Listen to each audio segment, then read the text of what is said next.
Welcome to NEXTGames Ambuscade series, May 2025, against Flies. Now this is a great month for well-geared players who can normally get wins in the 1 to 2 minute range, as you are seeing in my first few examples on Dragoon, Ninja, and Red Mage.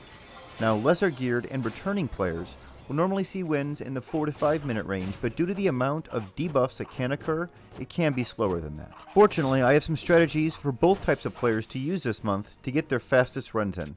Let's get into it. First, let's go over key item acquisition, where you will need 1 vermin kill for your first run of the day, and 3 for when you are doing multiple runs in that same day. I'll often go to CZEC Battlegrounds home point number 1, like you just saw me do, where you can find mini bees nearby for your key item. Now there are lots of other places to get your vermin kills, so be sure to share them down there in the comments if you think you found a good spot to get them.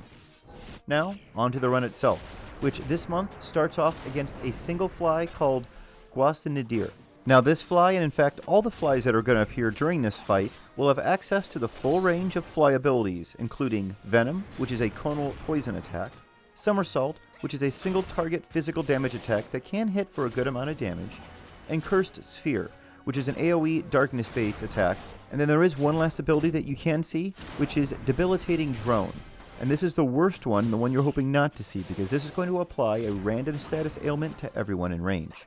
The worst of these can be things like Silence, Amnesia, and a fairly lengthy stun, which can of course dramatically slow your fight down.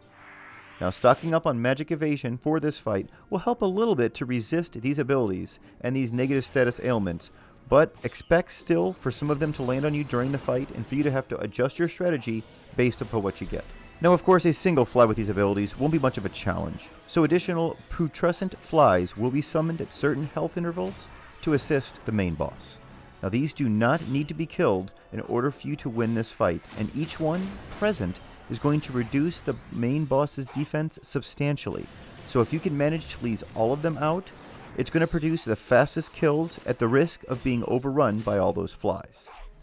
Now in regards to which ones are spawned when, you're going to see at 92% health a single fly ad spawn. At 60% health, 2 additional fly ads will spawn, and at 25% health, 3 total flies will spawn, so if you're leaving all of them out, there'll be a total of 6 out at that time.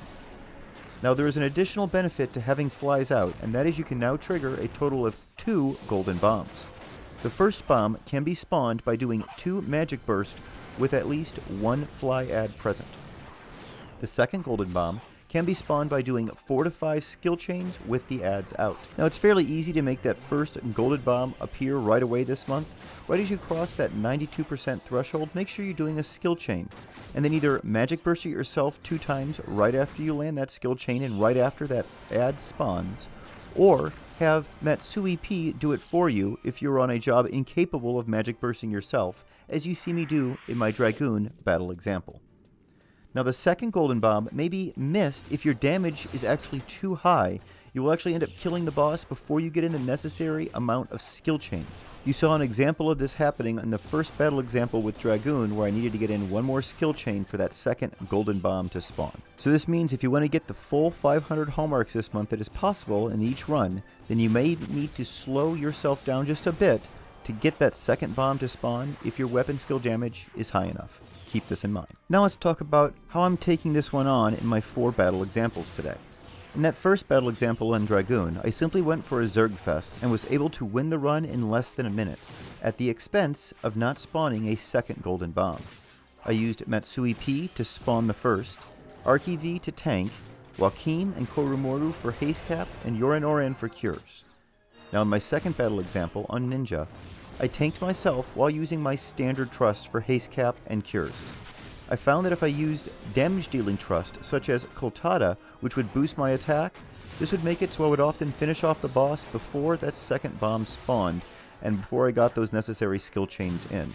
So in this run, it's an example of me slowing down my potential just a little bit by a few seconds to ensure that I get both bombs to spawn, and the win in about a minute and a half. In the third battle example that you're seeing right now, I'm using Red Mage to both get my skill chains and magic burst in. Now since I'm not on a tanking job, I'm using Arki V to tank. I'm also added Sethtis to the group, as I knew my run was going to take a bit longer, And this way, Sethis can hopefully restore HP and MP to the group at the end when all those flies are out in the event that we get into any danger. Now let's talk about the fourth and final battle example you're going to see. In this one, I'll be taking this month's run on with my ninja, but using no gear swaps or add-ons or plugins. I'm also going to be using only Ambuscade gear and weapons, kind of representing what more of a lower geared player would be taking this month's run on with. Now in this example, I'm assuming that my group would be overcome by the time that I could kill that fly outright, so I need to plan to take down some of those adds as they spawn to make life easier on my trust. I'm first going to use Arc EV to tank, so that I can focus just on those adds myself and help take them out. I'm also going to be using Sethis once again to restore HP and MP to the group in the event we get into trouble. Now Joachim and Korumoru we're going to use for haste cap, and Yoranoran of course as always for cures. Now when the first fly spawns at 92% health, you want to leave it out and if possible use provoke on it to get hate while you keep your focus on that main boss. Now he will be weaker now, so you will start to get in damage much quicker, and you can start to get your skill chains and magic burst in so that you can spawn those golden bombs. Do so as quickly as you can so that you can then go back to focusing just on finishing this fight. Now at the 60% mark, 2 more adds are going to spawn. Now at this time you want to quickly switch to them and take them out, being sure to keep just a single add alive in the end. Now this is going to slow you down a little bit, but it will buy your group the time to keep you alive for that final blitz under 25% health. Now once you're back down to a single add, start killing that main boss again. Now at 25% health, when the 3 adds spawn, you hopefully want to have already spawned both golden bombs because your main focus now needs to be on just finishing this fight as quickly as you can, as your trust can quickly become overrun with the now 4 flies that are present. Now if you find that you're still dying during this final push, it may be necessary for you to switch to 1 or 2 of those adds when they spawn at that 25% threshold and take them out to make your life easier on your trust. Also keep in mind that the health of the adds is fairly low, so taking them all out with AoE damage and having a slower but safer fight is also an option if none of these other options are working for you. We've just finished off the 2 fly adds after that 60% threshold. Let's go ahead and see how the rest of this final battle example goes. Thanks so much for watching everyone, have a great month. We'll see you next time.